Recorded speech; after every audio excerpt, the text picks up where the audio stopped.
magandang umaga po sa inyong lahat. So, yun, kakapasok lang natin po dito sa Manila Bay, no? Dito tayo sa may White Sand, mga kababayan.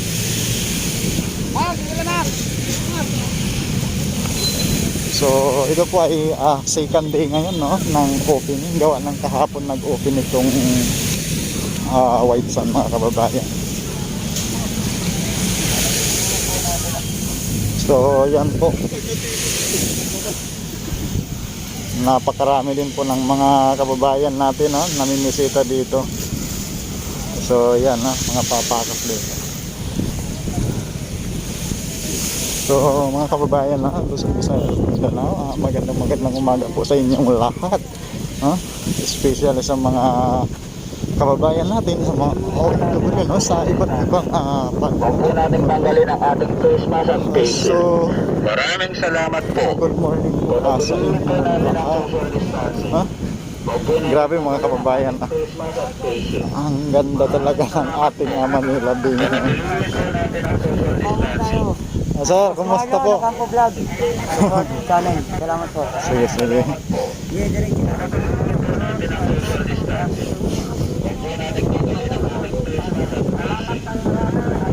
So, yan mga kababayan, no? Continuous po tayo dito. Sa ating Dolomite Sand. So, for the first time natin mga kababayan, makapasok talaga dito. Gawa na, kumbaga, selective lang mga kababayan, no? Under construction pa po. Selective lang po yung nakapasok dito. Minsan na pag bumibisita dito si Martin, minsan na hindi natin po natatimingan, no? Nakakapasok dito sa area. So, ngayon lang talaga nagkataon, no? Upang bumisita dito ang pagbabayan.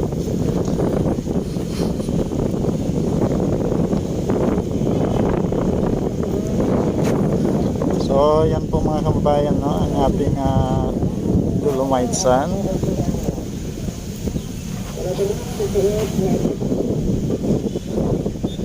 Sobrang napakaganda.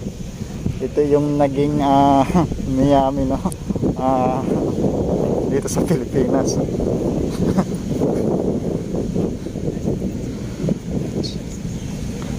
So once again, no, mega love shoutout sa inyong lahat, mga kababayan Luzon, Visayas at Mindanao, and also to mga kababayan natin, no, sa iba't ibang panig ng ating mundo.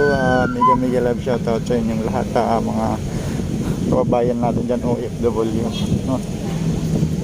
Ay, so grabe, nakaka-proud kasi ito na talaga yung proyekto ng ating mahal na Pangulo, no?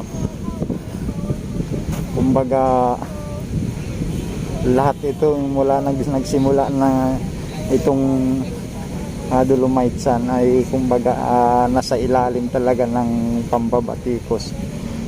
Grabe mga kababayan, pero ngayon hindi natin akalain na ganito naging resulta, no? Napakaganda.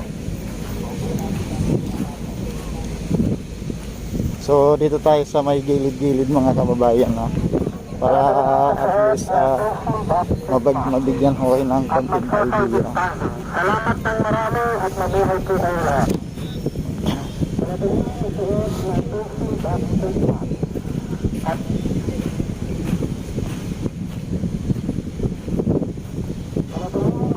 So dito po tayo mga kababayan, no? Bandang gilid. So hanggang dito lang po ang area natin, naka-cordon na po yan, bawal na tayo doon sa may labas dyan, no? So yan mga kababayan, napapansin natin na mataas yung sand tables dyan, no? Purpose yan po para hindi pumasok yung dagat at yung mga, siyempre yung mga putik dyan sa ilalim, nandyan pa yan. Kaya minsan noon nagiging high tide noon, yung pagsisimula nito ay natatabunan po ng itim ang Dolomite Sand. But ang good news ngayon mga kababayan, nagawa ng paraan, no, ng ating mga contractor. So pinataas diyan ng sand tables, no? yan kumbaga yung naging seawall, no? So yung dagat mga kababayan hindi na po pumapasok dito. So maintain na yung ating dolomite sand, no? Napakalinis talaga, puting-puti na siya mga kababayan.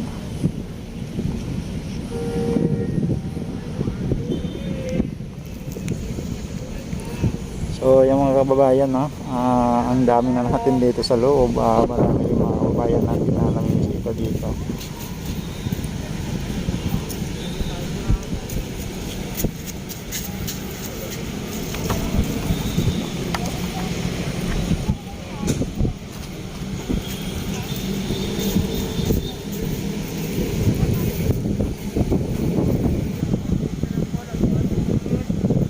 So yung mga kababayan, tutungo tayo doon sa may rock formation, no? Upang makita po natin at malapitan, makakuha tayo ng video doon.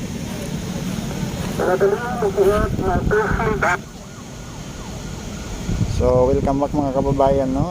Dito po tayo ngayon sa may rock formation, no? Ng ating Manila Bay Phase 1. So yung mga kababayan, hanggang dito lang tayo, gawa ng ito lang ang binigay sa atin na ating mga mumuno dito, no?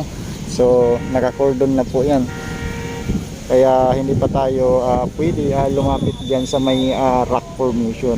So mga kababayan, napakaganda po ng rock formation ngayon, no? Napapansin natin po, grabe kung malalapitan natin talaga. So kitang kita natin, so bawal din tayo right, lumapit dito sa may no.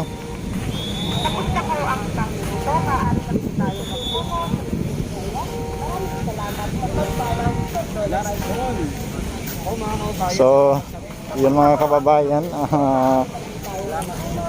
pinapalabas na tayo. Saglit lang tayo pinapasok dito, no? So maraming salamat sa inyong mga suporta mga kababayan. Shout out po sa inyong lahat, Luzon, Visayas at Mindanao, no?